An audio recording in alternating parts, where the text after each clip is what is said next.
Seguro que más de una persona, viendo un vídeo sobre TDAH, se ha quedado pensando, oye, ¿y sí? ¿Y si esto va conmigo? Pues no es ninguna rareza, la verdad. Así que hoy vamos a meternos de lleno en esto. Vamos a ver qué hay detrás de todo ese contenido viral y sobre todo cómo es el camino de verdad para diagnosticar el TDAH en adultos.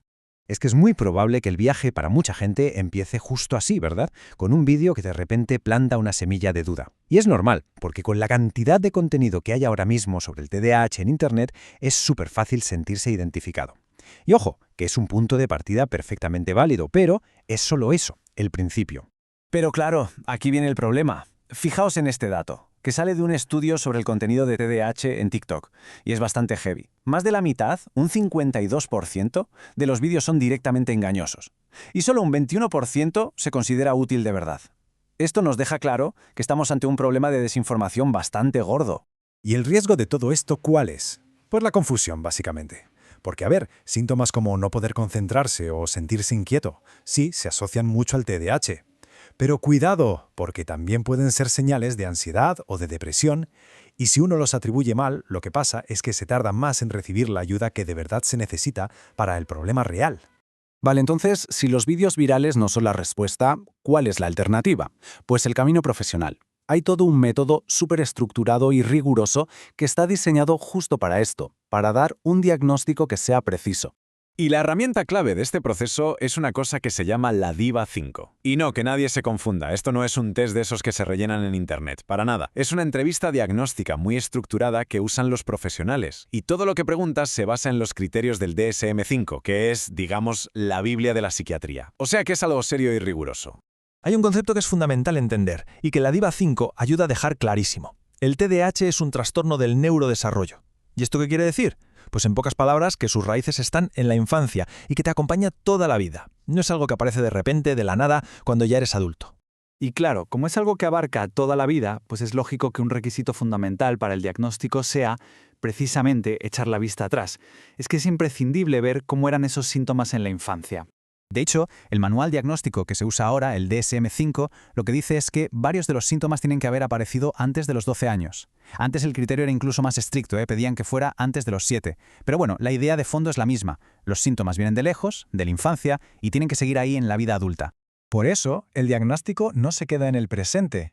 Requiere hacer un poco de arqueología personal, ¿no? Mirar atrás a los comportamientos de la infancia. Y por eso es súper común que los profesionales quieran hablar con la familia, con padres o hermanos, porque al final son los que tienen los recuerdos de primera mano de esa época. Pero a ver, la gran pregunta es cómo se ven esos síntomas de la infancia cuando uno ya es adulto, porque aquí viene lo más interesante de todo. La raíz del síntoma es la misma, pero la forma en que se manifiesta, esa cambia un montón. Vamos a ver algunos ejemplos. Vamos con un ejemplo muy claro, la falta de atención a los detalles.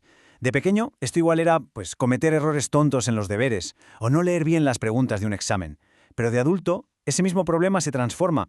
Ahora es pasar por alto un detalle clave en un informe del trabajo, o tener que ir súper lento para no meter la pata.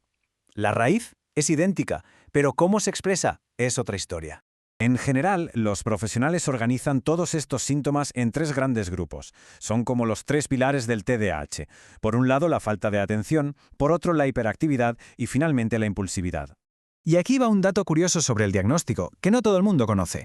A partir de los 17 años, el listón baja un poco. A ver, para diagnosticar a un niño hacen falta 6 síntomas de una de esas categorías, pero para un adulto, con 5 es suficiente.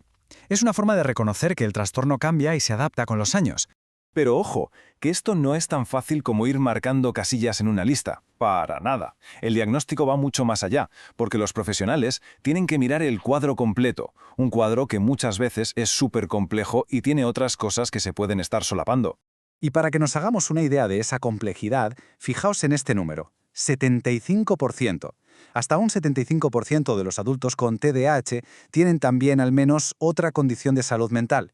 Esto tiene un nombre técnico, se llama comorbilidad, y es sin duda uno de los mayores retos del diagnóstico.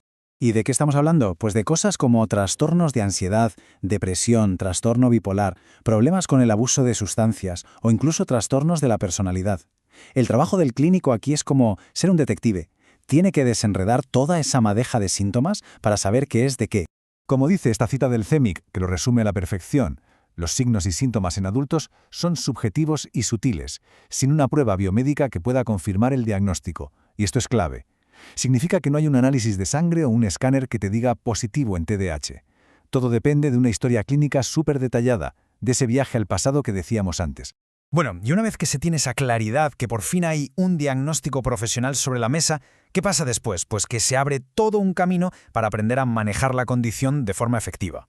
Normalmente, el tratamiento no es una sola cosa, sino una combinación de varias. Por un lado está la farmacoterapia, la medicación, que puede ayudar un montón. Luego, la terapia psicológica, sobre todo la cognitivo-conductual, que es súper útil para crear estrategias para el día a día. Y también hay otros apoyos, como la neuroestimulación, que pueden ayudar a mejorar la atención y a controlar los impulsos. Entonces, al final, ¿por qué insistimos tanto en que el diagnóstico profesional importa? Pues porque es la diferencia entre poner una tirita y curar la herida. Se trata de asegurarse de que se está tratando el problema de verdad, el de raíz, y no solo los síntomas que se ven por encima. Y para cerrar, dejamos una reflexión en el aire. Es genial que las redes sociales nos ayuden a conocernos mejor, eso es súper positivo. Pero nos lanzan un reto. ¿Dónde pintamos la raya entre el autoconocimiento, que es bueno, y el autodiagnóstico, que puede ser peligroso? Saber distinguir una cosa de la otra probablemente sea una de las claves para cuidar nuestra salud mental en este mundo digital.